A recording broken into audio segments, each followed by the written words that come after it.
This is Jeff from the Jeff and Dan Show. Hey folks, we won't be having a show tonight, mainly because one of us is sick, but I'd like to thank you for showing up and listening to the show. We will be back on next week at the regular time, Wednesday at 7 p.m. You can check us out on jeffanddan.com or look for us on Spreaker or iTunes. It's an emergency, so it's one of those deals.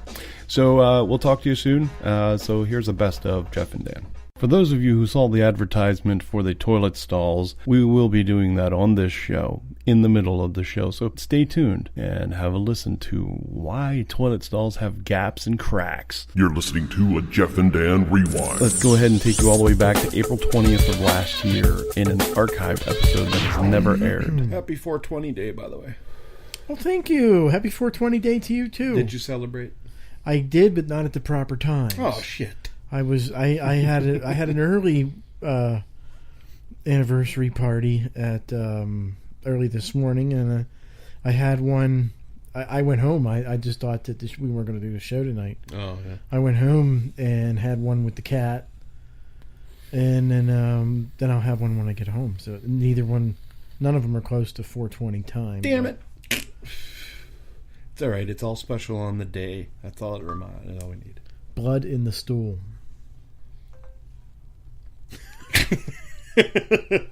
Well, that's just going to fuck a whole bunch of things up. Well, I don't know why they would hospitalize somebody for that. Ooh.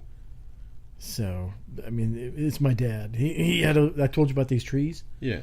One of them hit him and knocked him down. Oh, shit. And he's an old man now. And so he had some blood in the stool today, I guess. Ooh. And I guess maybe it's probably precaution, I guess. I don't know how much. I would, yeah. He's cheery in his old self and trying to hook up with a nurse. So I don't think there's whole bunch of shebang not missing there. Yeah. Yeah. All right. Fucking A, man. All right, man. Let me segue into something else. All right, what else you got? Let's talk about this girl named Robin. Have you ever heard of her? Robin. Yeah. Well, it depends on which one. Yeah, her last name used to be... That's not really important. We can edit that out and change it to kangaroo. I don't care. Cunt. Robin cunt.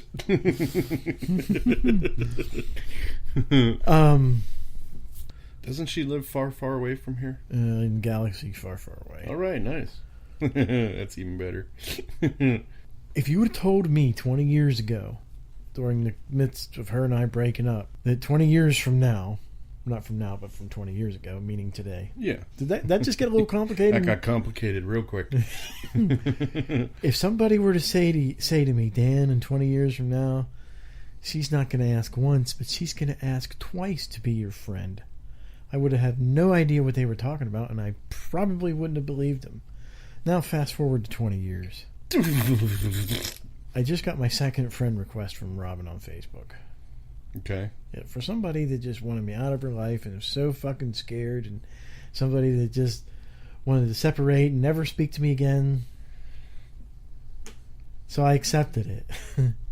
Oh boy. Yeah.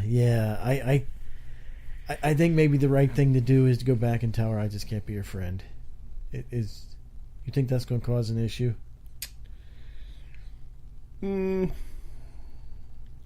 You know, if it had been like 3 years ago, I'd have said it probably, yeah. But being as things change and Robin's my friend, no, I'm just kidding. I'm just fucking with you. Yeah, I'm telling her everything we're talking about. That will never fucking happen, not in a bajillion years. But no, if what I've gone through with the whole, kind of reconnecting with my ex, not really connecting. I mean, we don't talk. You know what I mean? Like, it's really fucking weird. We don't say a word to each other, really. You guys have a partially, if not all the way, good reason to. Kind of. No, definitely. Yeah. To what? To talk or not talk? Talk. Well, because of the kids. Yeah. Right. But, I mean, not necessarily that, but the fact of it is we were friends more than we were anything else. You know what I mean? I mean, yeah, we were in love with each other at one point in time, but it's also we were really, really good friends. And I really fucked up that whole situation. I mean, I was a dick. And to know that one side of the relationship, no matter whose it is, if one of them is an asshole and the other one is not, after so many years giving it a shot, you know what I mean? Giving it the ability to just be like, okay, so what? You know what I mean? Like, what can be said? What can go on here? What could happen? Not saying like, you know, oh, I'm getting back together with the band. Nothing like that. You know what I mean? It's just I don't know. It's so hard to explain. I want to say something to the effect of, you know, bygones being bygones, but I don't know, man. I don't know. As much as I dislike Robin, I don't know that you will be quite mentally fulfilled until you have a reason as to why she wants to be friends. See what I'm saying? Yeah, and I thought about that a little bit. Okay. And the only answer that I can come up with is she wants peace. And that's something I want. I just want peace. I don't want to... Every time I think of her, a sad cloud passes over my heart. Mm-hmm. That sounded like such a sissified way, but that's true. Every time I think of her, a sad cloud passes over my heart. I know how you feel. And it's like, I don't want to feel that. If I want to think about her, if I want to think about anything about her, oh yeah, well, yeah, it was an interesting experiment. I hope all's well with her. Yeah. Come to terms. Right. Basically. I'm totally ready to now, and I don't know if that's what she wanted or not. Right. Or if she... Yeah, good question, Jeff. That's what I mean. It's there's got to be something. Are you going to be kicking yourself 5 years from now being like, why did I fucking tell her I don't want to be friends? And then be like, you know, why did I do that? Why is because, A, Christy does not know that I did this. Well, yeah, any of this. I kind of figured that. Two, I do not want to ever give her a reason. Right, but here's the thing. And this is what you need to do. This is what I did. I told my wife. I told her. I said straight up, I said, you know, look, I feel bad about the whole situation. Well, of course, Tammy's husband died. So it was kind of that weird situation where, God, you gotta feel bad for her. You know what I mean? Even if you have a little bit of decency, you Right. have to feel sympathy. Exactly. And I mean, that was part of it. But somehow, some way, I was able to bring my wife around to the idea of there's nothing going to happen there, ever. So just let it go. And she did. And she was the one that pushed me into going and seeing her. Right. Exactly. There again, there it goes back to, you guys have a good reason to talk. You guys have a good... Maybe you guys should be talking. But we have a sordid past, too. Tammy and I used to fucking bump uglies all the time. And especially times when I was dating her. My wife. You know what I mean? And my wife knows I had this. sex once. That's what I'm saying, though. But that's what I mean, though. My reasoning, the reasoning behind it, where my wife would be like, "Fucking no way," is much more valid than I think yours would be. I think your wife would trust you a lot. Maybe so, but I don't want to even. I kind of. Oh, I'm dreading. I am dreading. Not dreading. I'm not sure what the word is, but it scares me to think that here I am, friends with Robin. Okay, and then one day I make a post and Robin replies, "Oh, you're still so funny like you always were. You haven't changed, you crazy nut." Right. Who's Robin? Right. Somebody I used to work with. I'm not lying because I did work with her. Yeah, it's true. Yeah. But no, but that's the thing. If you come straight out and you just tell Christy, "Look, there's no interest whatsoever. I have no interest in my ex-wife. She friended me on Facebook. I denied it the first time, but this time I said, okay, I'm just going to let it happen.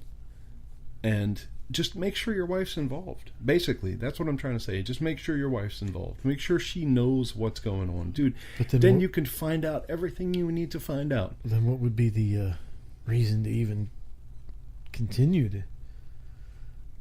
Are you trying to fuck your ex-wife? No, no. I'm just saying, why be her friend now? Like, all right, I've dealt with it. I've dealt with it now. I've laid it to rest. I'm okay with it.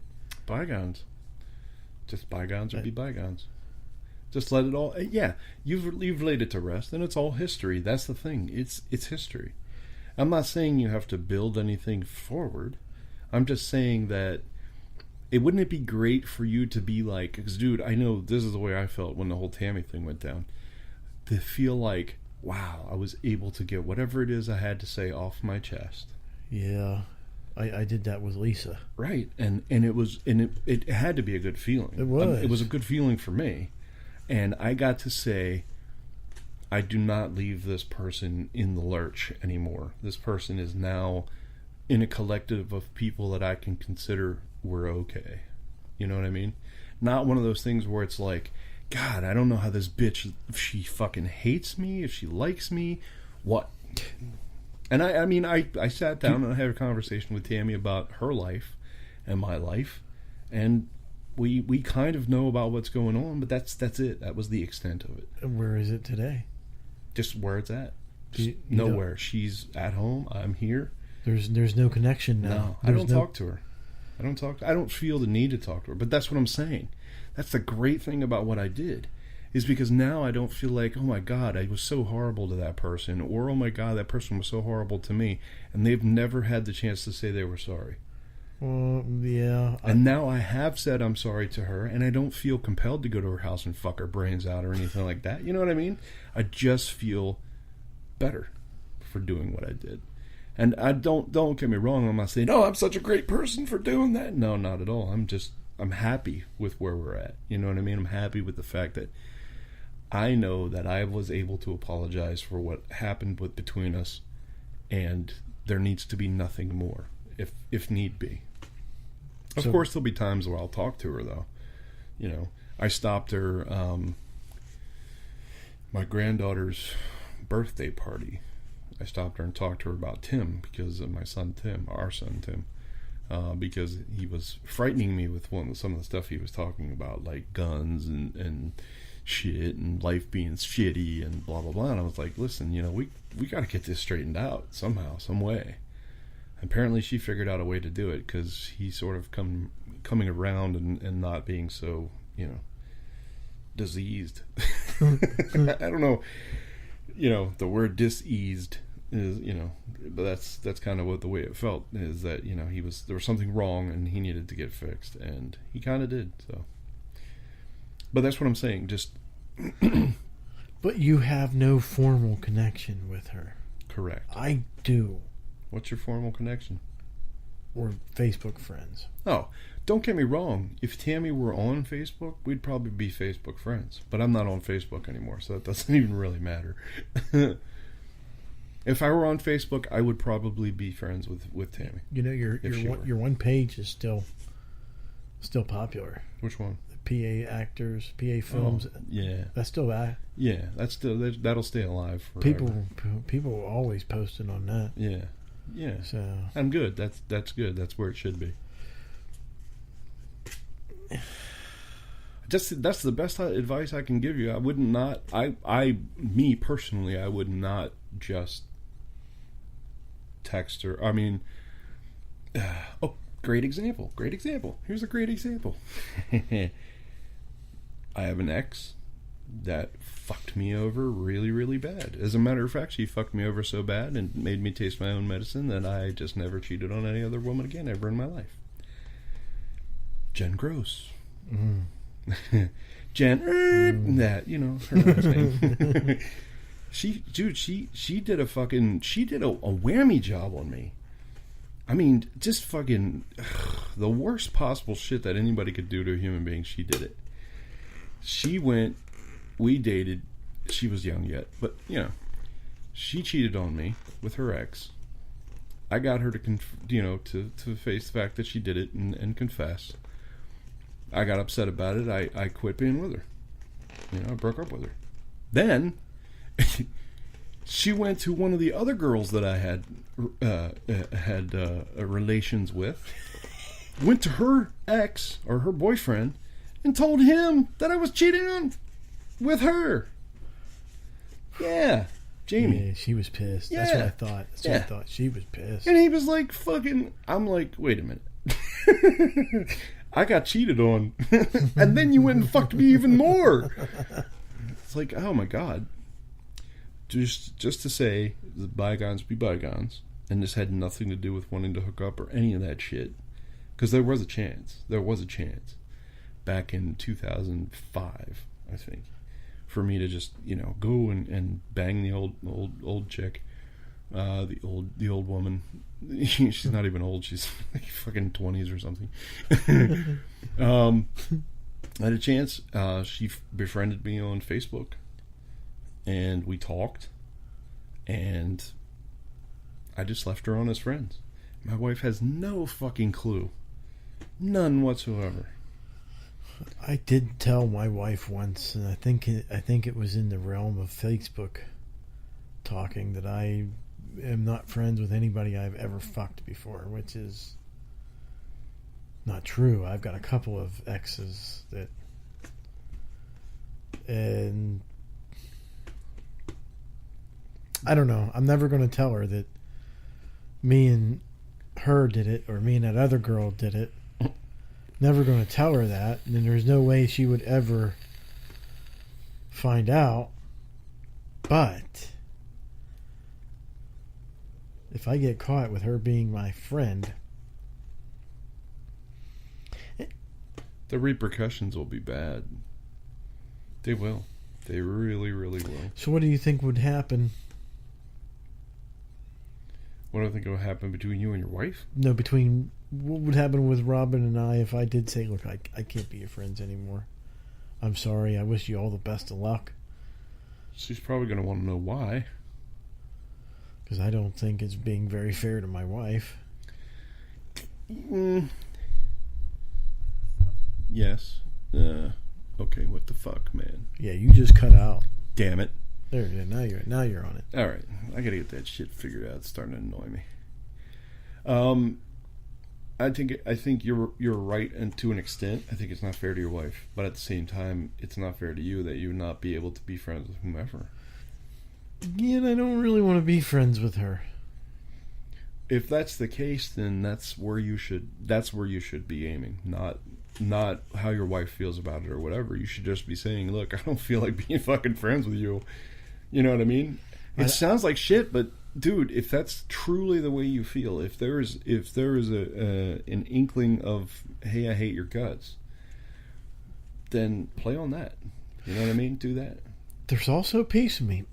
I cannot tell a lie that much anymore. There's also a piece of me that just... when Robin and I were married, I made the mistake of telling her about Missy. You remember Missy? Yeah. You know Missy and I bumped uglies a time or two? Yes. Okay. Yeah. And I told her about it. And I told her I stopped to see her. Okay. And Robin went ballistic. Okay. And nothing happened. It's like Missy and I were just good friends. Okay. We made a mistake of fucking a time or two, but we were just good friends. Right. And Horny desperation. probably, Yeah. It's just need a piece. A slice of love. Robin went ballistic. Now part of me is like, well, the shoe's on the other foot now. I'm married and I had sex with you, so according to your own standards, Robin, Right. we should not be talking. Good night. How long did your marriage last with Robin? On paper, over 2 years. In actuality, 9 months. Okay. But how long were you guys active with one another? Complete. Like, how long were you a From couple? the time we met until the time I left? Yeah, like 3 years, 4 years? No. Not even 2. Not even 2. We met in November, married in September. Wow. And split in June. Okay. A year, 8 months. A year and 8 months. Okay. So, technically, your relationship, not only were you guys young, but you were also, she wasn't, but you were new to it. New to having a relationship, a committed relationship where you had to be this, loving person, loving husband, always had to be there, had to deal with new emotions, blah, blah, blah, so on and so forth. I was with my wife for 14 years before I fucking got married to her. I had to make sure she was the one. Really? 14 years before you got married? I put her through the test. I put her through the ringer. Yeah, basically. Damn. 24 years we've known each other. Yeah. Damn. I know, right? Exactly. Well, you and I have known each other 26 years now. Well, yeah, I know, but we're not married. But no, right? It's... But that's that. Yeah. Off and on. We always say off and on at the beginning because it really was off and on. We dated, then we stopped dating. I went and dated other people, and met Sarah. And blah, blah, blah. Yeah. All that shit. Then went through that, and Jesus Christ, I wish I'd have never met Sarah. Anyway, hindsight is a fucking. Okay, Sarah is your Robin. No, well, not quite. No, not really. And I'm friends with Sarah. Or again, you guys have a reason to be. That's true. No matter how old Crystalline will be. Right. We'll always have a reason to be friends with yeah. us. Even though it's very tumultuous between her and I. Between both of us. Between both Sarah and I and Crystal and I. It's One of the things we may not have understood 20 or so years ago is no matter how outgoing or congenial you are, you will always have types of personalities that you do not mesh with. Yeah. And it's best to just walk away from that personality. Sure. Now that we're older, we can see identify it. We can identify it, and we can act on it. Yeah. Where before we just walked right into it. Them tits were good looking, man. Ensnared. We were ensnared. Yes, very much so. And that's kind of the way it was. Is Sarah one of them people there was no business of you two even hooking up? Yes, very much so. Okay, I think that was the way Robin and I was. Yeah. We had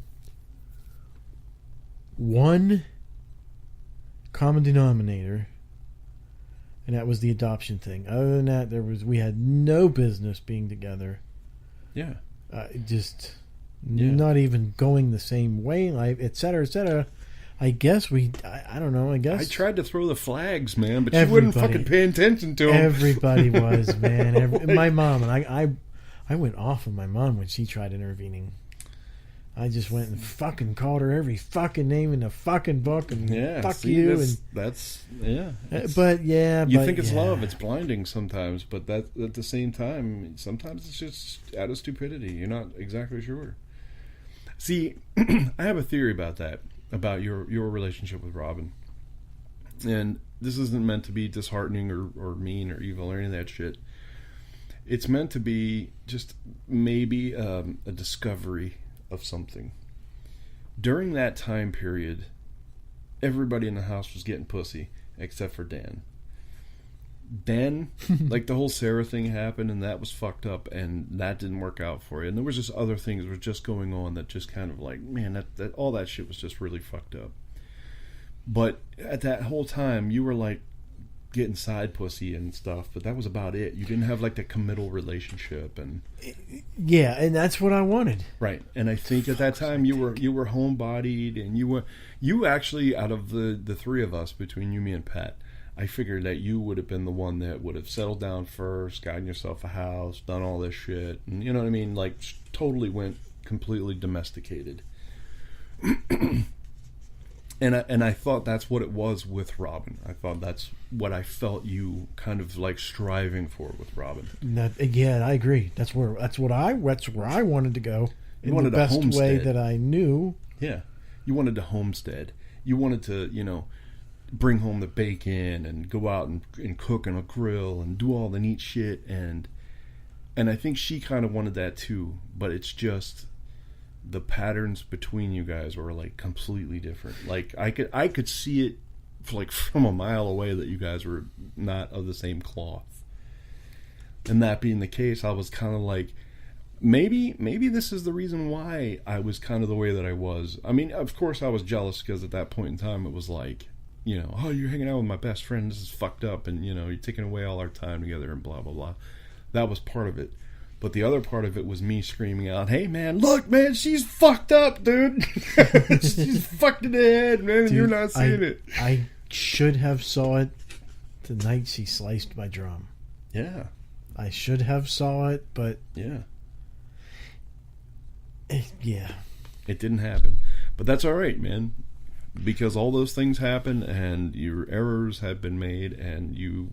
I've were able to get learned away from it. immensely, and Yeah. I've grown. I'm over it, and I just want it to be behind us. Me, I don't love her.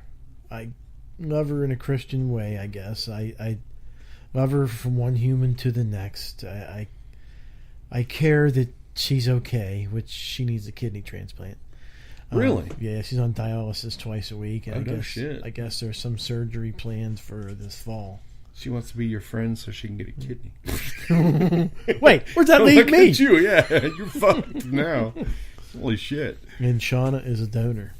Oh, really? Yeah. Shauna lives in Wellsville.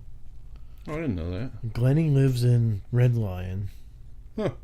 At one point we were talking and catching up, which was good to talk to her and stuff, and, you know, catch up on people that I do still care for. I still like her mom. Yeah. I still love her kids. And at one point I just put down, Jeff says hi. Oh, shit. Ah, what did she say? Nothing negative. Just tell him I said hi, and then she just kept going. Oh, okay. It's like I was just really surprised. I was thinking, She was going to be like, because fucking asshole. the last time,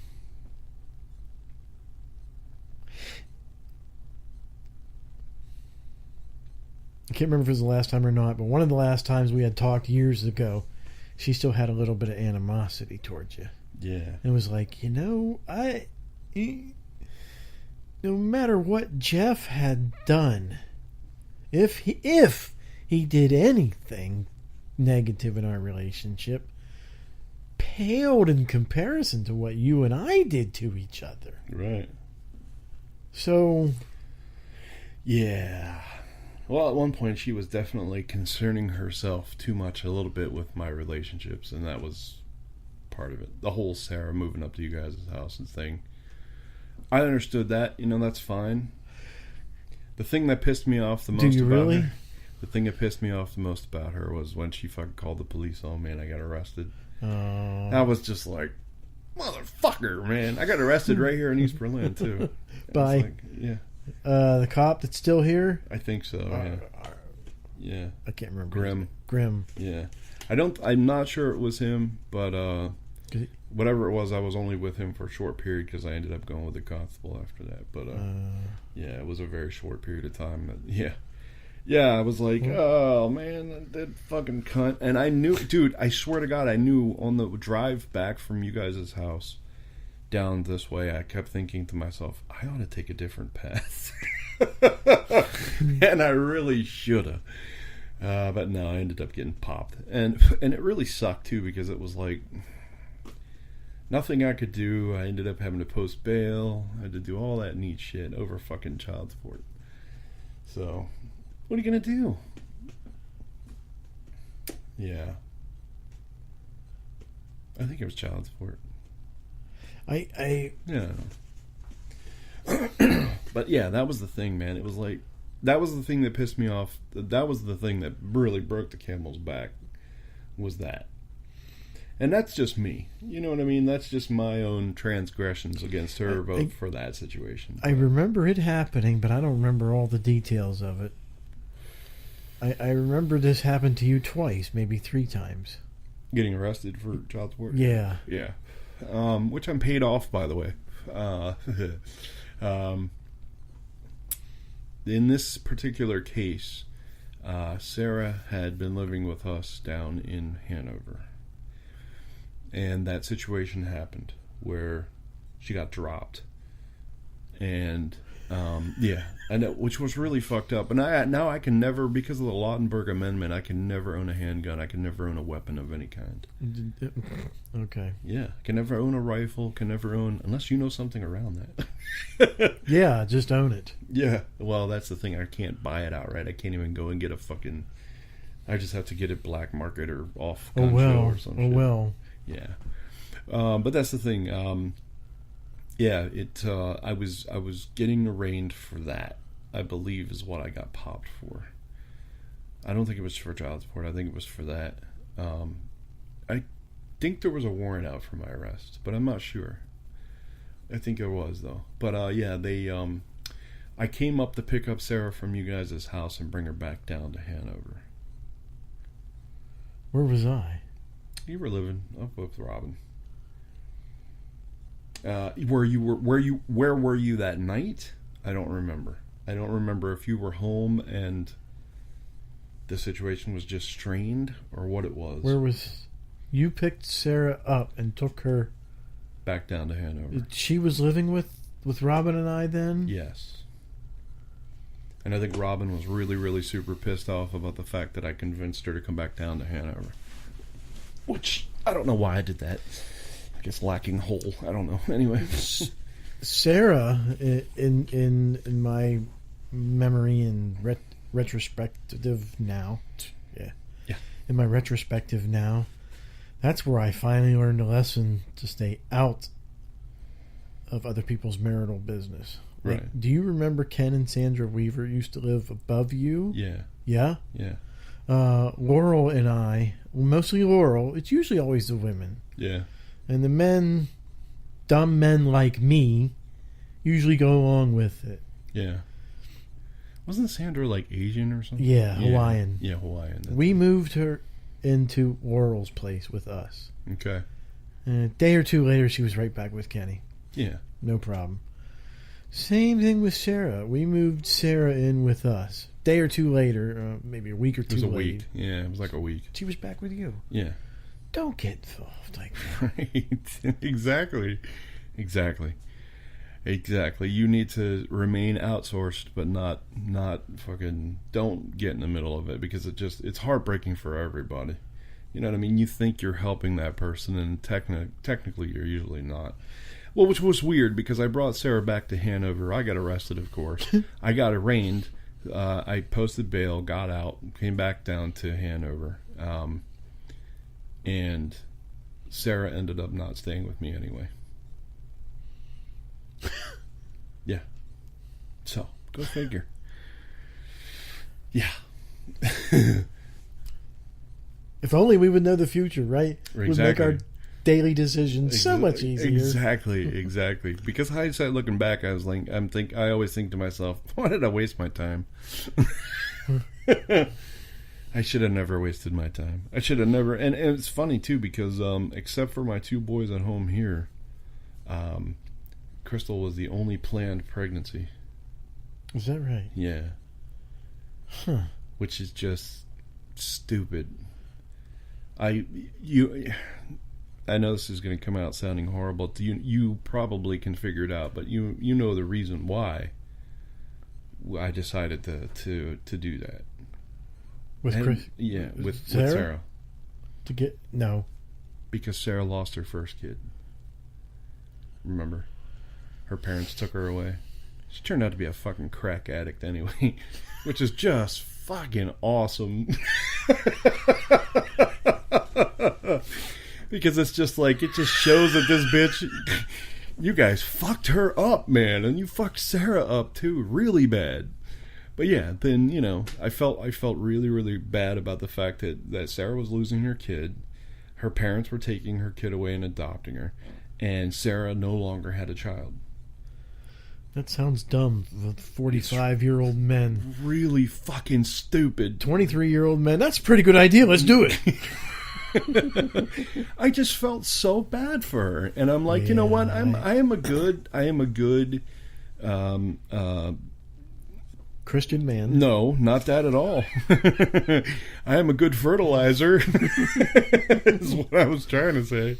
I can fertilize well. So, you know, okay. I figured, what the hell? You know, and I literally thought at that point in time that she and I had a future. And boy, was I wrong. Boy, was I wrong.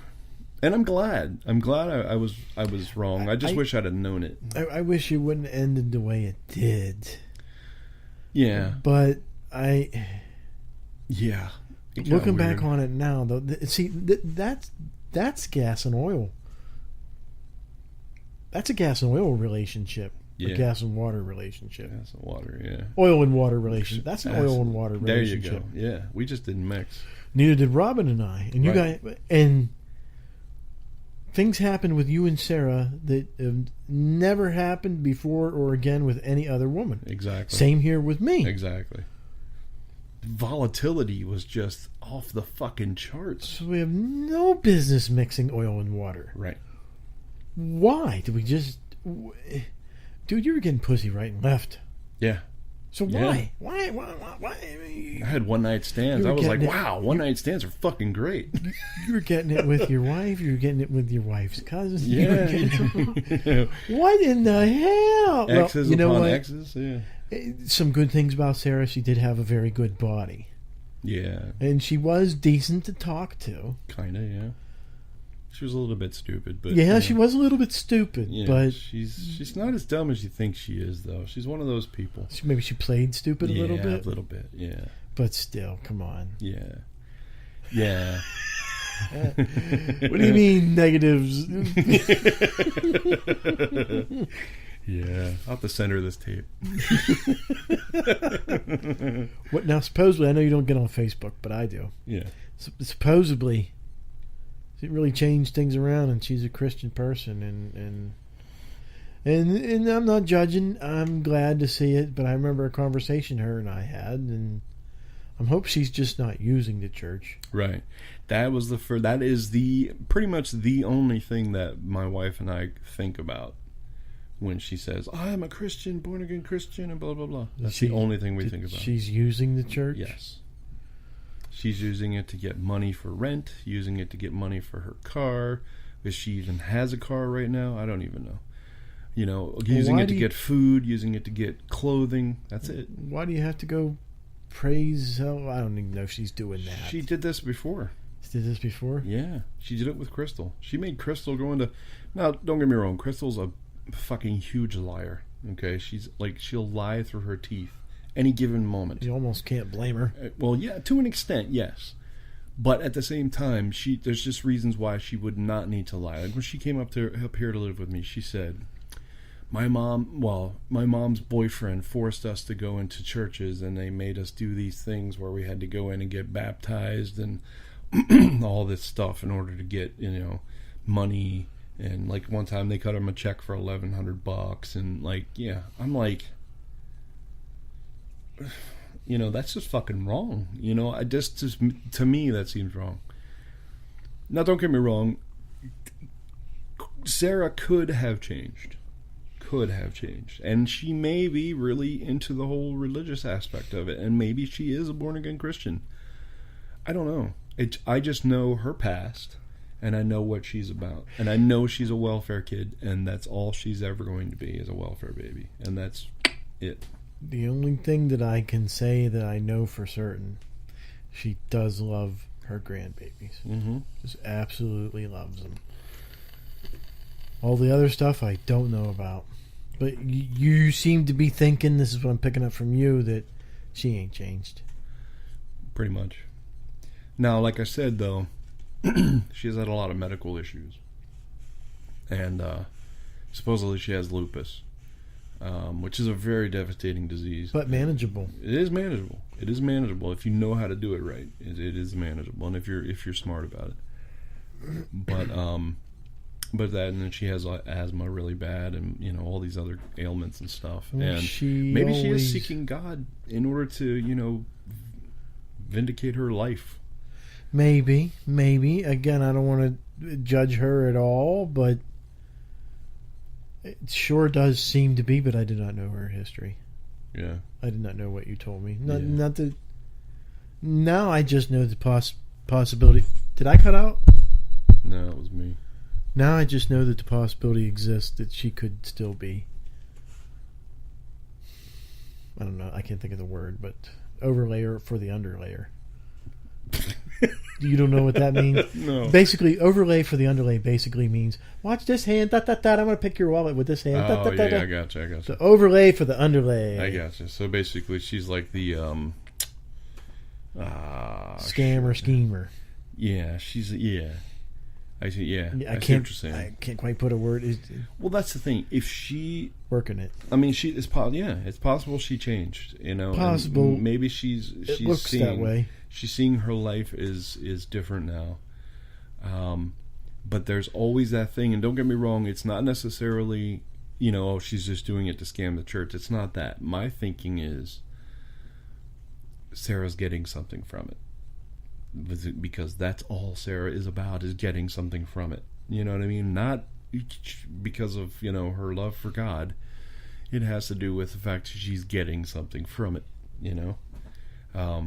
Let's talk about her for a second. all those places. I mean, if you've watched her on Facebook for the past, 5 years, she's done nothing but post, oh, we just moved in from this trailer to this other trailer, and we moved in from this trailer to this beautiful house, and the guy's paying rent for me, and blah, blah, blah. I don't know if I told you this or not, but she went on Facebook at Christmas time. Did I tell you this? Doesn't sound familiar. She went on Facebook at Christmas time and said, I don't know what I'm going to do. I have no money to give my children any gifts. Your children are all grown up. No, but I mean besides that, but she said also her grandchildren. Well, she was more protesting about the fact that she couldn't provide for her grandchildren. Neither could her daughter, my daughter. And Christy conveyed this to me because I wasn't on Facebook at Christmas time. She conveyed it to me. She's like, can you believe this shit? And I'm just like, Sarah is not shy about airing her dirty laundry as long as it's not harmful to her. You know what I mean? She won't go and tell you, oh, she used to be a kink princess and fucking, used to get whipped all the time and did a bunch of whipping videos and did all this stuff. She won't tell you that shit. But she will tell you that, oh, my poor family and I need a place to live, or my poor family and I need this, or we need that, or we don't have a car anymore, or we. Anyway, I'm not talking to Sarah because I'm not on Facebook, so I don't have conversations with her, and I'm not on with Crystal, so I don't, get to talk to her about anything. But my wife decided to convey to me that there was issues down there and that they would not have Christmas presents for their kids. So my wife and I bought them Christmas gifts. A lot. Good. Yeah. Good. We sent them... Now, here's the thing. Initially, I thought I should just buy them a Visa gift card and send it down. And I thought, no. Because if I do that, I know exactly what's going to happen. One big giant fucking dinner at Golden Corral, and them spending money on all this other shit. So I got smart. And I told my wife, I said, this is the smart thing to do. Let's buy them $150 at Toys R Us. And that's exactly what we did. We sent them a $150 gift coupon For or whatever Toys that we R purchased Us. for Toys R Us. And that's what made sure we were like, yes. Now, any conniving fucking person in the world would know I can go there, spend the money, fucking leave, come back a day later and fucking turn it back in and get money back. As to whether or not it went to that extent, who knows? I don't know. I don't care. The way I see it is, I did it as a good deed, and it wasn't something that I felt like I had to go on Facebook and be like, well, I did a good deed today and I sent $150 to my grandchildren. You know what I mean? I just sent it and I never said a fucking word about it. Did you... Was it till right now. Was it anonymous? Did she know where it came from? No, she knew where it came from. Did she we sent thank it you? to her. Yes, she said thank you. Oh, okay. That was the only thing she said. She didn't go on to fucking... Now, usually with, and this is one of those things that kind of perturbs me every once in a while, but like I'll go out and I'll spend $600 on one of my grandchildren and not Crystal's kids. So... and my other daughter will not go and like post all this stuff on Facebook and be like, oh my God, their grandfather bought them this and stuff like that. She just doesn't do any of that stuff. But if her mom buys her something, then it's on Facebook. Or if, her brother buys her something, then it's on Facebook. And you know what I mean? And it's disheartening to me because it's almost as if like She wants to keep the fact that our relationship, between father and daughter is a secret. You know what I mean? Like, she doesn't want to, like, go out of her way to say, thank you to my father for, buying us this stuff. I bought her stuff. I limitedly bought her stuff. I buy the grandchildren tons of shit. As a matter of fact, for Christmas, I think we spent more on my grandchildren than I did for my own kids. Which is, They get theirs from yeah. I mean, well, they're not... the Schmitz. Yeah. Well, no, they don't. No? No. They don't do that anymore. They have like a $5 gift thing, and that's about it. It's like a gift exchange. It's a lot of that. Well, we've just spread out Christmas so much that we have to give something to everybody. Yeah. And that's why we kind of kept it to a minimum. It's just make it a gift exchange, a Secret Santa gift exchange. And then, but that's the thing. I mean, my kids don't want for much. You know what I mean? They do. They ache and pain about all this little shit that they want. Like, I want a car. Yeah, so does every teenager. You fucking 8-year-olds don't get cars. So, but it's like one of those deals. You'll but get one when you're 13 and not a year earlier. Here you go. It says Matchbox on it. Don't worry about it. Here's your brand new car.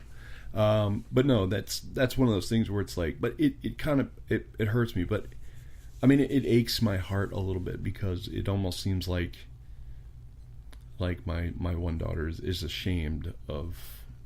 But I know that's not the reason. The reason is because there are quite a few people in my ex's family who do not like me.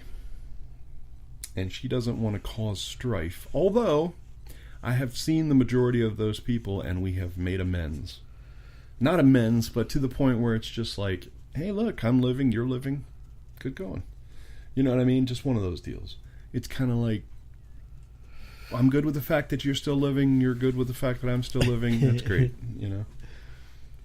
But it kind of bothers me a little bit that that they're still living. No, no, that she doesn't want to post that kind of stuff on. Now she's getting a little bit better about that, and it's going to take time. It is. I mean, we just got thrust back.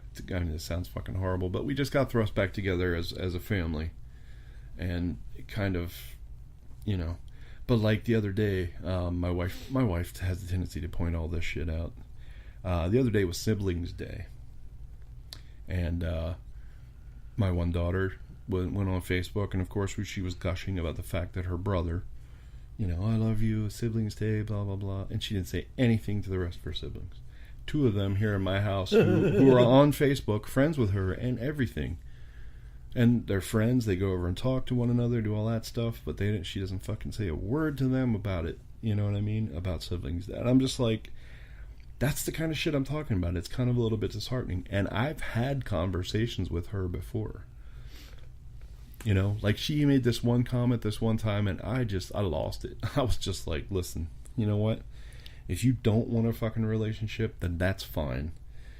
But don't go on fucking Facebook and tell everybody that your children are not going to have any grandfathers, because that's not fucking true. I'm here. I'm alive. You and I can build a relationship. We can do more or whatever to make this thing, occur and happen. And your children have a grandparent. And that, it kind of irked me. I'm just going to take a shot from the hip and just say that I think you and her brother, you guys are always going to have a bit of a strained relationship just because you have... How old's the youngest? My youngest? 8. No. Oh, her youngest? No. How old is Brianna? 21. Okay, she's 21. Mm-hmm. She's had 18 years of it being ground into her head that 19 years that you've unpurposely deleted her from your life. Kind of yes, kind of no. And Timothy has had 24 years of that. Kind of yes, kind of no. Well, because Timothy remembers me from before I left. Mm. And Tammy says, yes, she was mean at the beginning, and she told them that I wasn't coming around, blah, blah, blah. But then eventually, when they asked, she told them the truth. And told them that they were able to come see me if they wanted, and they didn't want to. Now, there's reasons behind that because of, certain length of time and upbringing. There's this non-need to have things like that happen. You know what I mean? It's like, So I can see that. Timothy and I do not have a strained relationship. No? Well, not really. Good. He and I get together for lunch. He owns his own business. So, like, he's out doing, fucking working 24/7. Now, granted, it's not perfectly comfortable. It's not like he's coming over to Dad's house and, hanging out and drinking beers or anything. But it could be like that. Needless to say, he's only one time come to my house. Whereas Brianna's been here a few more times. She's involved with Brooklyn? Oh, no, or Caitlin. Caitlin. A little bit more, yeah. They're... Yeah. Brooklyn goes over there, too, though. But Caitlin and her are tight? A little bit more, yeah. Yeah, a little bit more tight than I would say Brooklyn and her are. But they're not like, I got to do anything for you. And I hate to say this, and unfortunately it probably comes from me because I know I used to do this when I was younger. But my children, to an extent, thrive on drama. Like, they've got to have dramatic things going on in their life. Like that whole, I don't have a grandfather for my children and blah, blah. That was drama. You know what I mean? That was throwing the drama. That was selling the drama. Maybe so. I don't see it with the four in this house. No, here you won't. No, they respect Dad, but at the same time, Dad's an asshole. That's just the way it is, man. You got to be that way, Even maybe I'm different inside the house than I am outside the house. I think of myself as generally as a loving, easygoing guy. Yeah. But Christy and Lauren sometimes do things so they don't piss me off. Right. It's like, wait, what are you walking around and lying on eggshells for? I'm not like that. Welcome to my world. Yo, check it.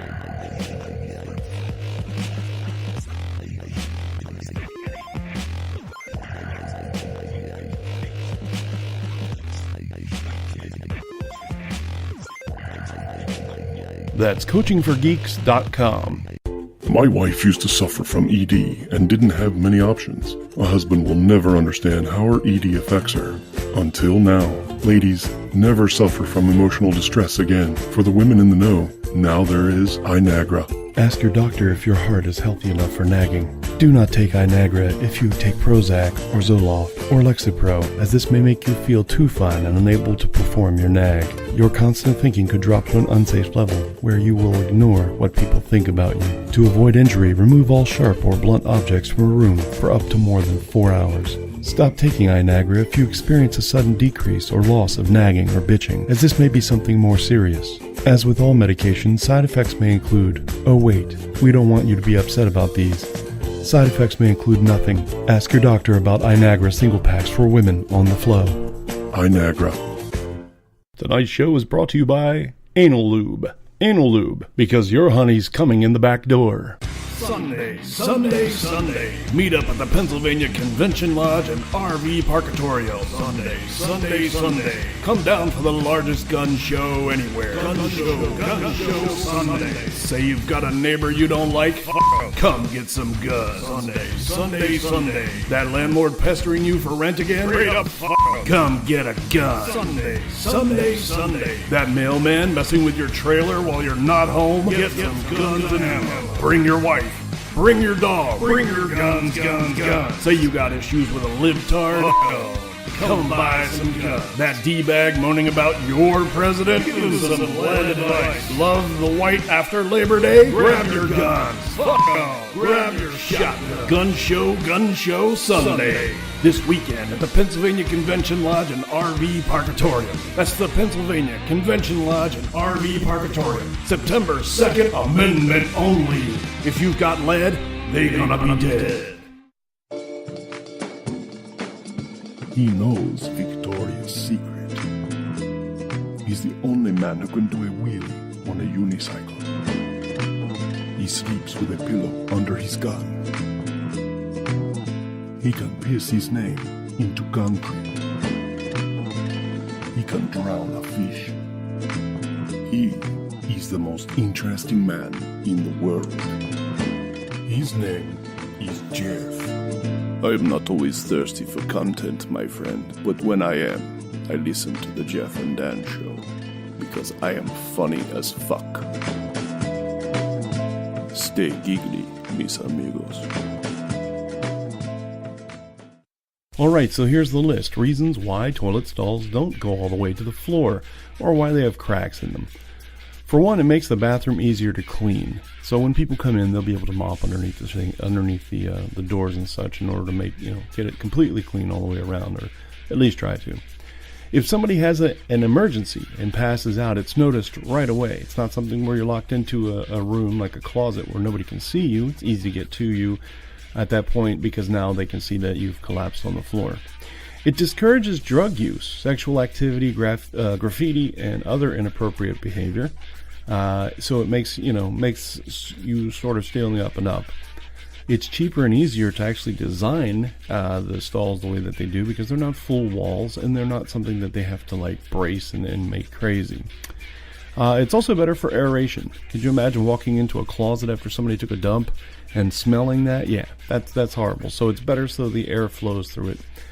It helps to keep the line moving because you can tell whether somebody's occupying a stall or not. If otherwise, it would just be like a toilet, like a Jimmy John or whatever, and somebody made it so that it was stuck on occupied. You would never know that nobody was in there. If you have a lock jam, you can actually get out. You're not trapped inside of the stall itself. And it also encourages people to take care of business quickly. So you know that other people are out there waiting for you. They know you're in there doing your business. You want to try and get done and get the hell out of there. And hopefully you don't have a shy bladder or shy bowels. And toilet paper can be passed between stalls. That's the most important thing. So I'm glad you listened to the Jeff and Dan show. Sorry about the rewind, but hey, we're going to continue on now. Give it the rest of a listen and catch us next week, 7 p.m.-ish. On jeffanddan.com or Spreaker.com, and you can also find us on iTunes as well. Thanks a lot, and we'll talk to you soon. So, but yeah. We all going out? Sure. We'll get high. Oh, medical marijuana was legalized in Pennsylvania. Medical marijuana was legalized in Pennsylvania. But did you read about it? Well, you have to be medically something wrong with you to get it. Yeah, there's only 17 conditions that could possibly be. I am one of those conditions, by the way. But did you ever read the rest of that, though? Can't be smokable marijuana. Oh, yeah. Pennsylvania. I know. That's what I said. Pennsylvania. Look. It's going to be legalized all across the nation for recreation here. And within the next decade, I'd say. Within the next decade. Yeah. And number two, even though you did make a medical marijuana law, don't forget the next president supersedes that.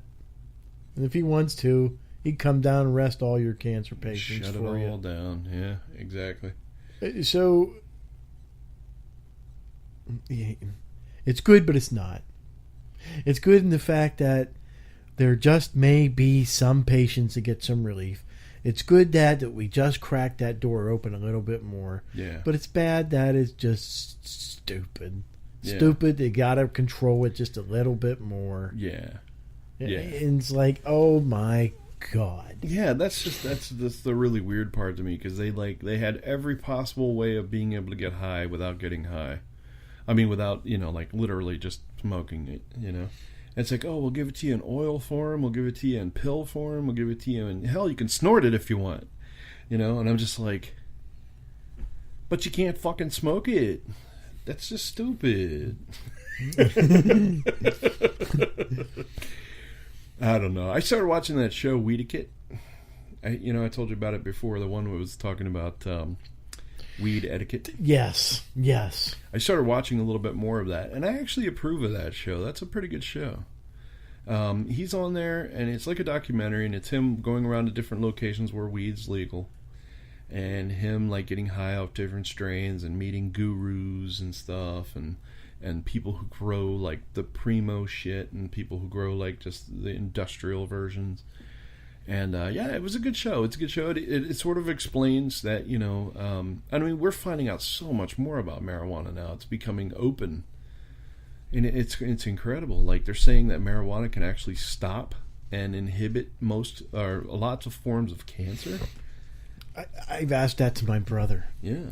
I asked that to my brother, and my question was, have you ever heard of a pothead getting cancer?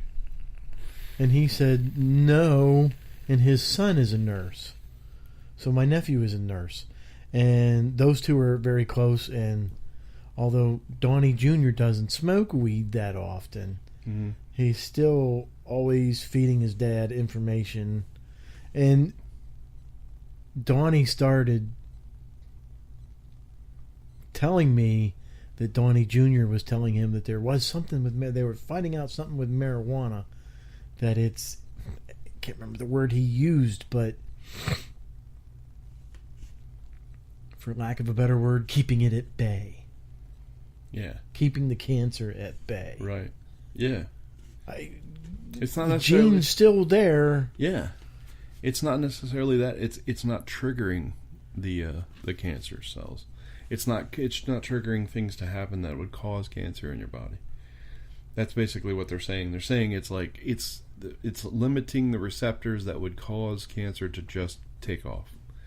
And a lot of potheads just don't fucking get cancer. If they do, it's because of something else that they have done environmentally that have caused it. Environmental, like swallowing gasoline. Yeah, or like inhaling asbestos. You know, shit like that. Yeah. Those kinds of things are going to get you cancer no matter what you do. Even if you get high, it's still going to fucking happen because it's environmental.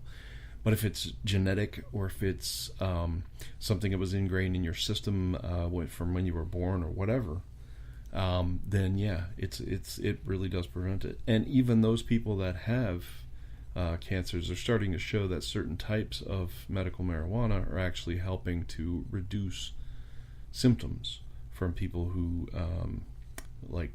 getting nauseous all the time, or well, that's usually a lot of the times people that are on chemo, but still there's people that do get cancers that do get like nauseous and you know, corrupt feeling in their system, and they're saying that the medical marijuana helps that. See, that's the thing, man. I just don't. There's not enough. Okay, you know, there used to be a thing going around when we were talking about weed way back when it was like, nobody has ever been caught nobody has ever gotten into a car accident stoned.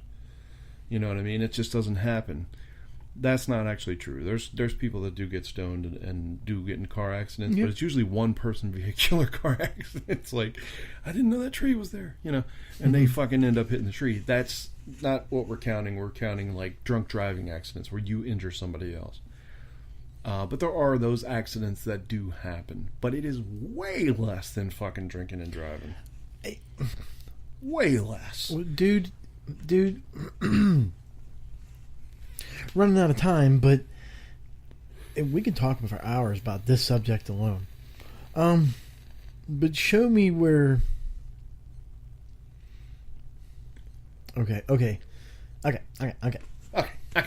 Weed in one hand, side of the scales, beer in the other. Beer is going to make you do way worse things, going to give you way more health problems. Yeah. Going to make you act way more stupid. Right. Gonna do this, that, and the other thing. Right. And it's just really tipping the scales. Yeah. Marijuana is really high right now. Okay, so we tried prohibition. Right. And within 5 years? Yeah. So then, yeah. Within 5 years, the people pushed them back. Yeah. That was all social engineering, though. They did that on purpose. There was a group that did that. But it didn't work. No. It didn't work. As a matter of fact, they went defunct. Now, why isn't weed, which is a way lesser drug than tobacco or alcohol, it is the most minor drug, the only drug that it isn't less minor than is caffeine. Yeah. Yeah. So we'll ban that and, you know, just go crazy with it and come up with stories about marijuana orgies Let me tell you what, I guarantee you is a fact. Every single young person wants to have sex way before they want to smoke weed. Yeah. Hell's yes.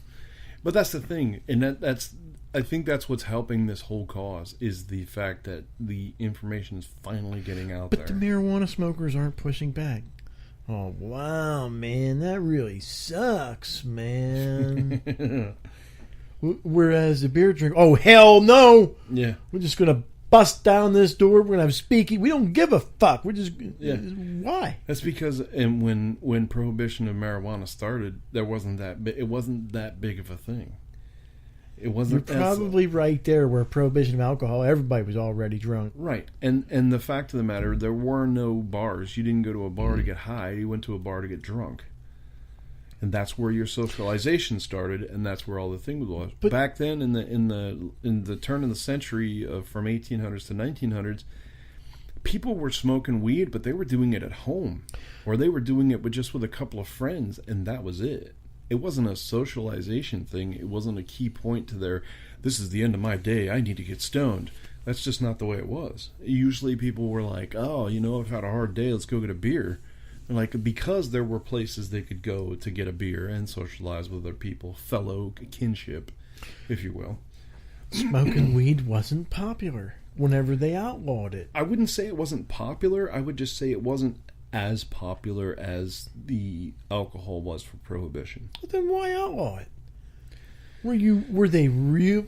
Well, first of all, we already know the answer. Cocaine was actually more prevalent than marijuana when it was outlawed. When marijuana was outlawed, it wasn't as prevalent. Cocaine was a huge fucking... The Roaring 20s was because of cocaine. That's all they did. They snorted fucking... Hell, the fucking Coca-Cola was made with cocaine. Doctors prescribed it. Yeah, but It even it gives buoyancy to the mind. Yeah, but even then, they just figured people were more, and people were snorting it left and right. There was a point where you could get cocaine anywhere.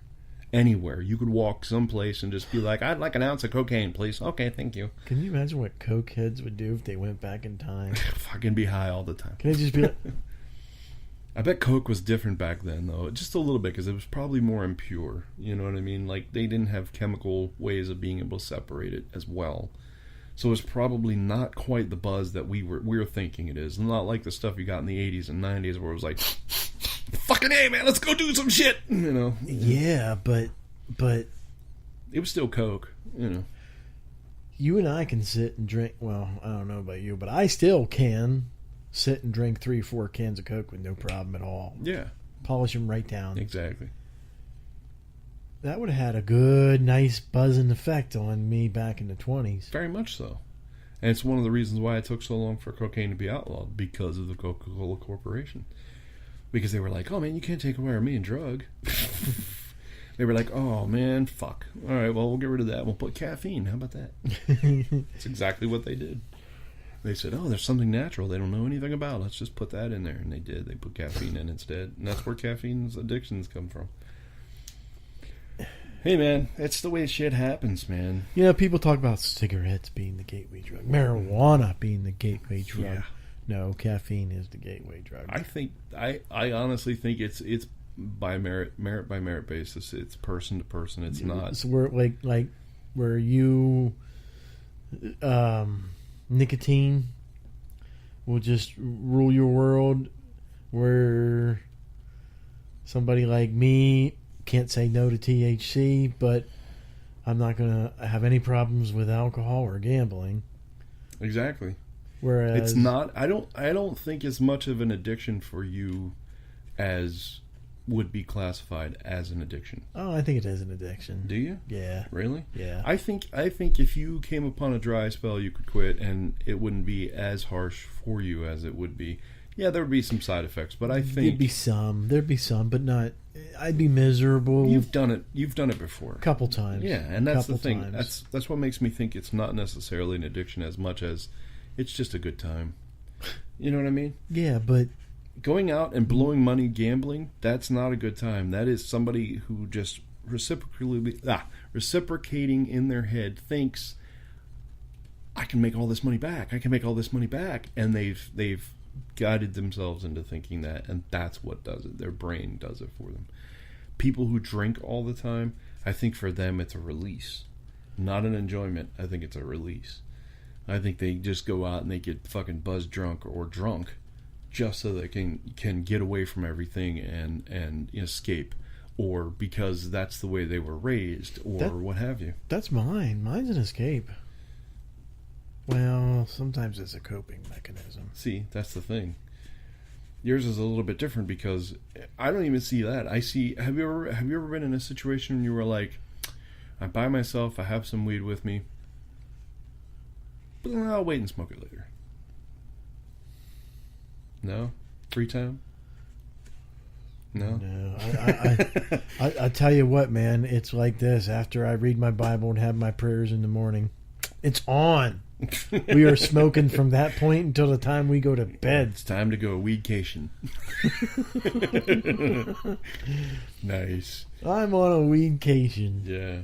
Well, that's another thing. I don't know if we have enough time or not a lot of time to talk about it, but that was another thing. It's a little bit different.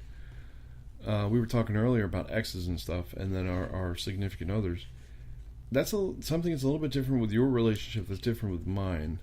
Your wife will go and have vacations without you. Mine will never do that. She won't let it happen. And I generally can't have a vacation without her. Oh, okay. So I don't know. I've never really tested that. okay. I've always, Like if I came to you and I said, Dan, I got 2 tickets for us to go to Hawaii.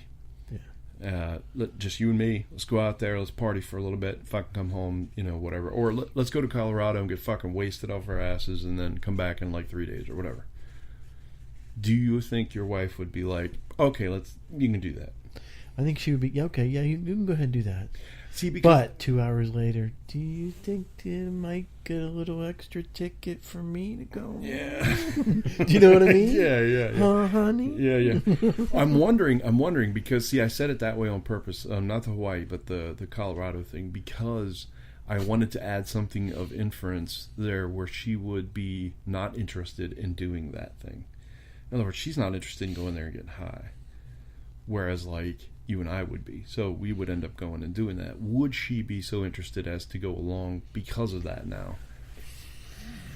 Or would her situation be more, I've never been to Colorado, I'd like to go see it, Is that the situation? I forget what I did, but I often wondered, with Laurel being around in my life in the past, was she just spying on me, checking up on me? Or do they really want to do what I want to do, even though it might be boring as shit to them? I forget what I did. But I discovered that day that it wasn't Laurel being spyish, and it wasn't Christy being spyish. Christy really wanted to be with me doing whatever. Whatever you were doing. And I forget what it was. I forget. It was something really dumb and stupid and lame. Yeah. And she was like, okay. Dumb, stupid, and lame to her. To her. Yeah. To her. Well, see, I can get my wife to do that. Like the one night I was like, oh, yeah, I said, I got to take the boys to go see Spectre, which was the new James Bond movie. And she's like, and I was like, do you want to go along? And she's like, I guess. And she was bored out of her fucking mind the whole time. The reason why she went was to spend time with you and her boys. Exactly. So I don't think that's the way it is for us. Honey, you going to a Sensi party, you just go right ahead. That's right. Exactly. See ya. Yeah, no, that's the thing. I mean, my wife has been going to wine festivals. Like she went to Westminster this past weekend. And I'm I'm okay with that. Because she goes with her sisters and her nieces and stuff like that. So they end up going and doing that kind of stuff, and I'm kind of okay with it, because I enjoy wine. You know what I mean? I'm not a hardcore drinker of wine, but I do enjoy it, and I'd like to go to those, or but they usually have this girls thing out, and I'm like, okay, go, have your fun or whatever. The only thing that perturbs me about not going is the fact that I get stuck babysitting. So I'm just like, all right. If I had a free day myself, I wouldn't be complaining so much. Exactly. So I'm kind of, I'm looking forward to, at some point in time in the future, not too far away, but sometime in the future, being able to say, hey, listen, and I've only ever done this once. I did it a couple of years back where I said, you know what, I'm going on a vacation with my friends. And that was it. And I went to Florida. I went with Eric and Laura and Ken. Do you remember the time you and I went to Vegas? Or Vegas. Atlantic City? Yeah. We spent 2 nights there or 1 night? 1 night there. 1 night. I guess Yeah. that really doesn't qualify. No. Is Christy the type that...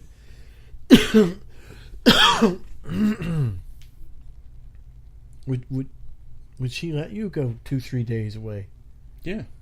Yeah, I went to Florida for like, I think it was like 4 days. 3 days or 4 days. Just you? Just me by myself? Or- No, it was me with a couple of friends. Old friends that she's like... No, I she mean, kind I of mean, knows. she didn't go with you. None of the No. kids went with you. Nope, I went by myself. And I felt weird. To be honest with you, I did feel weird because for the past 24 years, off and on, we have been together. You know what I mean? So it's like when we went someplace, it was always going someplace together. And I do feel weird when I go places like that. And I kind of get homesick. Not to the point where I'm belly aching about it. You know, I'm not, oh my God, I want to go home, and nothing I like just that. can't quite put my finger on it, but Right. something is missing from my right side. Right. Somebody's not walking beside me. Why is that? You know? Yeah, kind of like that. Also miss the kids, for whatever reasons, whether they're nagging or whatever. I'm hungry. Yeah, okay. When Christy would go on her little weekend adventures or whatever, or down to Atlanta because of work, etc., whatever, I wouldn't go out and see other girls. There was nothing like that ever going on. Right. But what I've just noticed recently, I would go off and do fun shit by myself. And that kind of perturbed her a little bit, because this past week when she was getting ready for Disney, something came up. And she goes, we should go do that. And then she said something like, well, Dan does the fun stuff whenever I'm not around. It's like, she's right. I would go to a haunted house by myself, or go to a wine fest by myself. Yeah. Or one thing I was thinking about hitting was that Turnpike. Oh, the tunnels. Yeah. And she wanted to do that, but I go by myself. That's right. Yeah. So, and some of that is because I am a loner. Yeah. I've always been a loner. Yeah. And even though I still need someone with me, I still need, crave, and love my time alone. Yeah. I know that feeling. I do. It's not saying anything about the other people. It's just the way you feel. I just need to get it. I used to be like that a lot. And the whole, back going bad and stuff has just really diminished that. I haven't... Honestly, I think I suffer from social anxiety now. Because going out and doing stuff with people is it's very difficult. I really need to talk to a shrink. Well, your view on people was probably changing too. It is, but it isn't. It's kind of like I don't want to be around people. You know what I mean? I just want to be. I don't want to be alone, but at the same time, I don't want to be hanging out with a bunch of people that I don't know or people that I do know, but I'm still just kind of like, I don't really want to be here. You know what I mean? It's almost as if I'm saying to myself, you know what, I could be at home doing something so much better and probably more productive than this shit that I'm doing right now. Even if it is just sitting watching TV. Right, exactly. Yeah, I'd go home and catch up on Netflix or whatever. Netflix. Netflix. It's a new porn site. Netflix. That's some of the thing that's some of the thing. Oh shit. What? I just totally forgot what I was wanting to say. About going social anxiety, about not being around people. That's some of the thing that's bad about bars. It's perfect for social life and social, but what about the people who don't really drink? Yeah. Yeah. I guess that's not a bad thing. I guess that's a cool thing about bars and for people who have alcohol as their drug of choice. Right. But you don't have any bars for weed heads. Yeah. You don't have any bars. You don't have any porn bar. Well, I guess you do. You just you're just Called not allowed to whorehouses. touch. You're just not allowed to touch nothing. Called whorehouses. Whorehouses. Yeah. No, the thing is, Christy had found something while she was in Westminster over the weekend, and she said that she found a church there, and it was a church of no specific religion. Huh? Yeah, and I was like, well, that's kind of weird. And she was like, I wonder if that's what we've always been talking about. So she went and looked it up, and it's not. What we had been talking about before, and I thought was so interesting, is imagine if you could have a church that isn't a church. It's just a gathering of people every week who get together in conglomerate, you know what I mean? Kind of like a congregation of people. They meet up and they discuss how their week went, or they just, are meeting up to, say hello and socialize and be friendly. Not a church. Not a religious thing, not talking about God, just a way of being able to get together and for the good of man, basically. It's kind of like the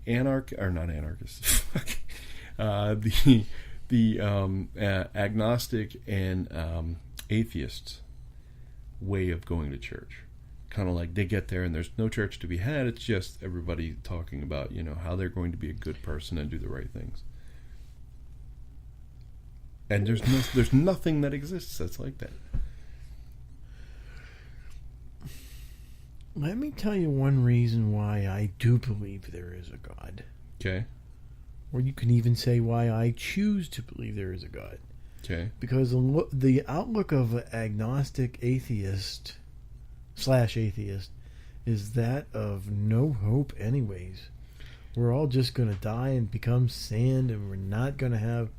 So, again, if I chose to believe in God because of that, but I just can't go on living without. This is it. So when I die on August 16th, 2051, that's it. Yeah. I will not know anything August 17th. Right. That's I yeah. just can't believe that. It's like disheartening in a way. My thing is, I miss the idea of being in a church only because of camaraderie, meeting with people, socializing, and proving that you can be good and have a good heart. And acceptance? Kind of, yeah. Yeah, kind of like, everybody there is there for a good reason. But then I started thinking about it, and I'm like, you know what, that's kind of what Freemasonry is. You know what I mean? It's the ability for people to get together as a group, do things like charitable things.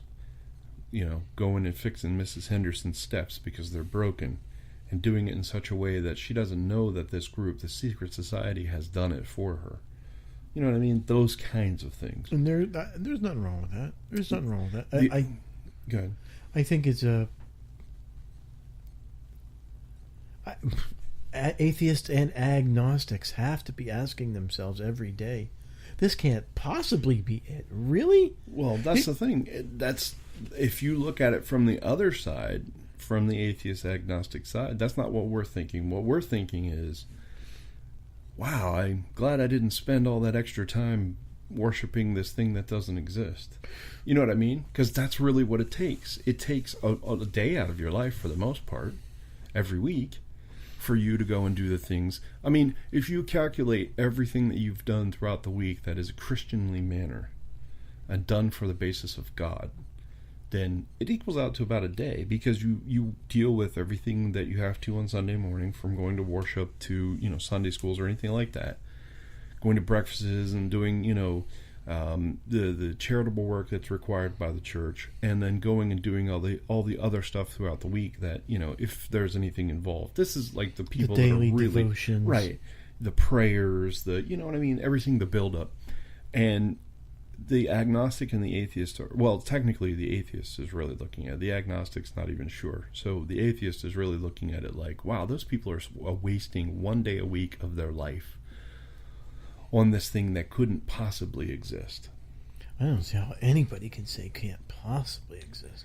That's the thing. We But- don't know. Yeah, it's Here's something else, man, and we're really cutting it close.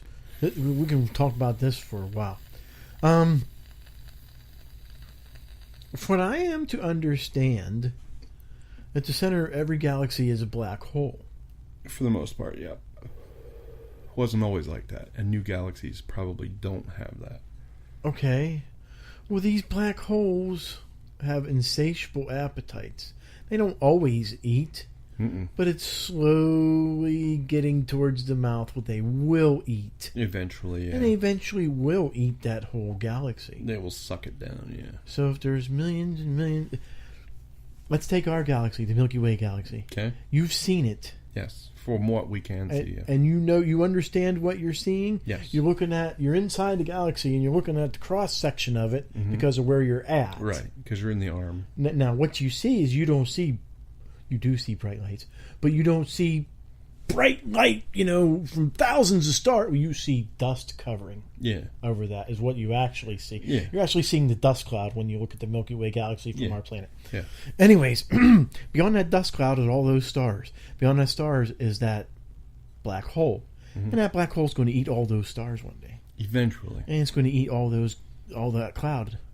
And it's going Eventually. to make its way and eat our sun. Yeah. It's going to make its way and eat our Earth. Humans won't exist at that point.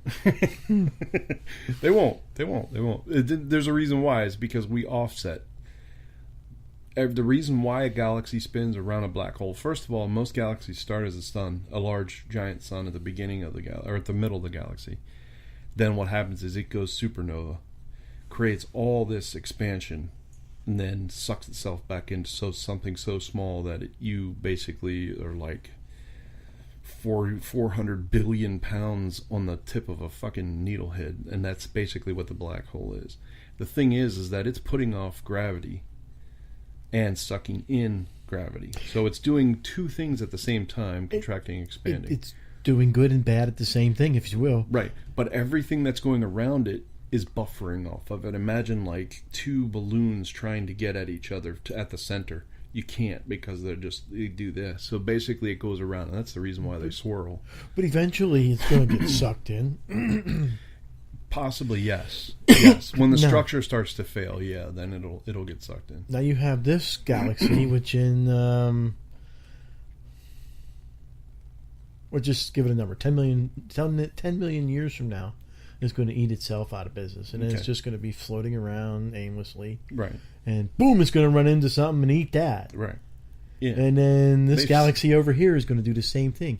Eventually, instead of thousands and thousands of galaxies, we're going to have thousands and thousands of black holes and only 6 or 7 galaxies left. Well, Now, here's another thing. yeah, there's a little bit more explanation than that, but Here's there's galaxies being born every day.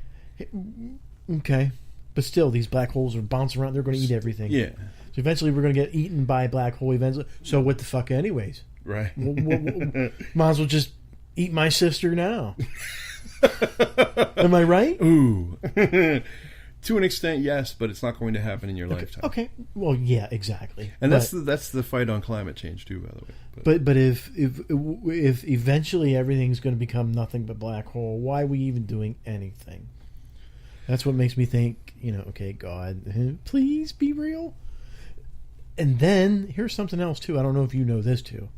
Currently, our galaxy and another galaxy, I think it's one that's closest to us, I'm not sure, are on a collision course. Yeah, then drop They it are in going galaxy.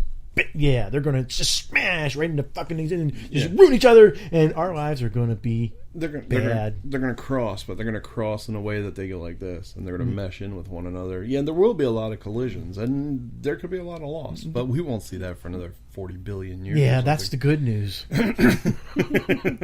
But still, here we are. We're preserving the human race, and we're doing everything to make great strides and gain great knowledge. For what? According to what we think we know, and think because it's all theory, right. what we think we know is we're all going to be black hole-matized anyway. Well, think about this for a second. Think about this. I have led a great portion of my life thinking that as I go on, I need to build something so that I leave a legacy for my children. Not necessarily that I have to be a multimillionaire, not that I have to be famous, not that I have to be any of that stuff, just something to make a mark so that way I can say, hey, I was here. A lot of people live their lives for that reason. But there are also a lot of people who live their lives not for that reason.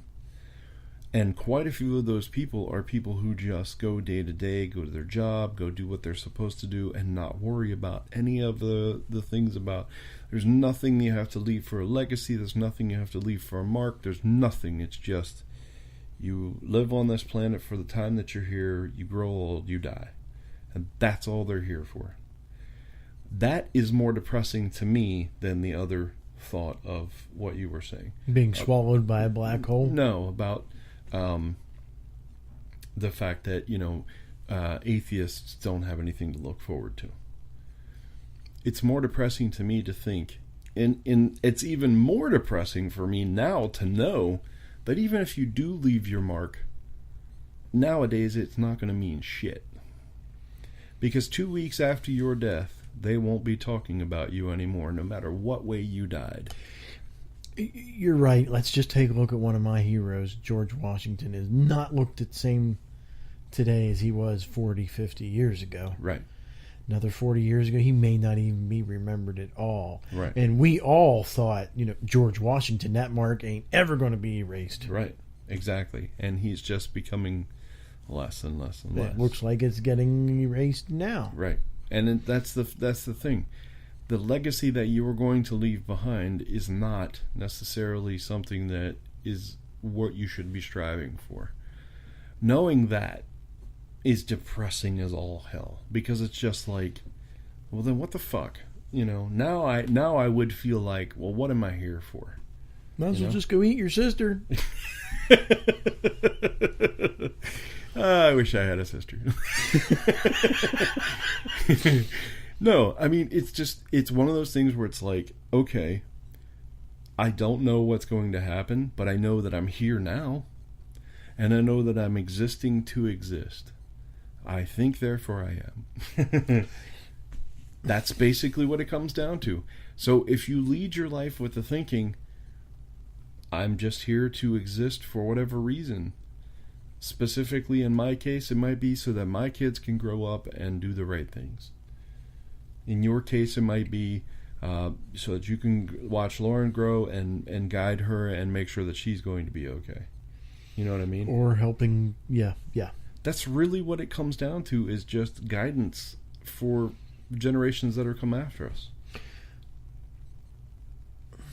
I think that's all really what life comes down to, is just these little things that you have to do, and it's not much more than that. It's not necessarily that there is or isn't a God. It's just we need to be here and guide our people in the right direction. You know what I mean? Try and make people see things. But why? But look, again, if we're just headed for eternal death, never to even be aware of what's going to happen the day after we die, or we're all just, the whole universe is going to be one black hole. Why even care about rules at all? well, because you don't want to have to live your life in harsh climates. You don't have to live in non. Granted. So if that's if I were to take that non-God kind of attitude, and we're all going to get black hole-matized anyways, and why leave your mark? Don't matter. Just, you see a pussy, go eat it. Man, I am stuck on eating pussy tonight. You are really just wanting to eat your sister. No, I mean, if you see something, go nail it. Who cares? Well, but no, there's consequences because of civilized and polite society. That's the reason why. But that's the thing. You can still have a good time. It's just got to be within the rules. Now, granted, you're right. And it's true. Technically, if that's what's going to happen, it's all going to hell in a handbasket. We're all going to die anyway. Live your life in such a manner that, you only live once, so go do whatever you can do to, in that time. And like you said, nobody's going to remember you anyways, except, well, until they all die off. Yeah. Only your people you interacted with most cases are going to remember you. Right, exactly. In most cases, only less than 1% of people make their mark. Yeah, it's way less than 1%. Yeah, way less than 1%. There's fucking whole tribes in Africa that are dying off from starvation that nobody's ever gonna know a thing about. Ever. Never going to know their name. Right. They're never going to know anything about them, that they even existed. There's tons and tons of people out there like that. And you don't think they want to make their mark just like you or I? I think they did. I think they have a point in thinking that they have already done that. That's why they're able to go and do that. That lowly construction worker that gets up and goes and does his job every day and then comes home and sits in front of the TV and eats a TV dinner and fucking flips through channels and just sits there by himself and doesn't harm anybody and just does, only things for himself and blah, blah, blah. I think that guy is really kind of just one of those people where you got to say, why? Why is he existing? Why would he continue on? And when I look at those people and I see that that's what they're doing, I think to myself, I've got it better. I've got it better, and I've got things that I'm striving for, things that I want to get done, things that I want to get accomplished. So I have a reason to live now. That's my reason to live. I don't want to be that dude. And there's nothing wrong with that guy. If that guy can live his life in peace like that, then let him. You know what I mean? He's probably torn off so much pussy, and he's just like, I'm so sick of bitches. Fuck it. I'm just done with it. Or he probably works that hard job to make that good money so he can sit there and eat his good food. Exactly. Live his life the way he wants to. Yeah, it may be in the dark with a TV dinner or just watching TV, no family around. He might be in heaven or in cloud 9. Exactly. I know you've seen it. I know you've seen the news reports or magazine reports or newspaper articles or whatever about the people they find that die under some of the worst conditions. They live in a one-room shack and they're fucking dying, and they froze to death, or they burned up, or not burned up. Let's just say they froze to death.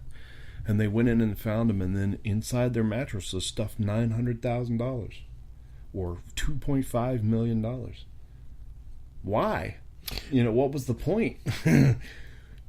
That's what they figured out. They figured out what their point was, and they just existed until 95 years old when they froze to death in that shanty with no heat.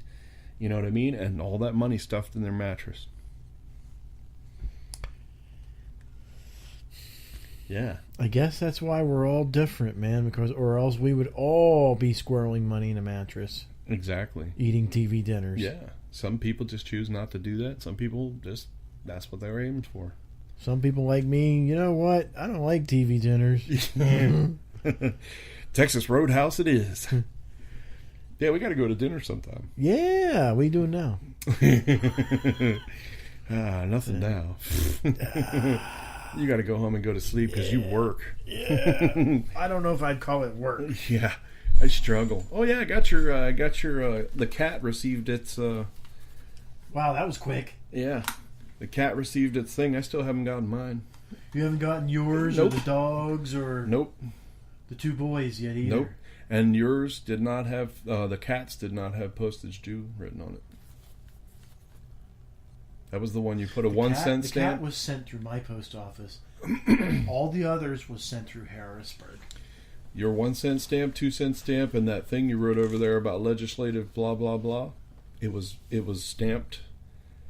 That was the other thing that was weird about the other envelopes that I received, is they didn't get marked.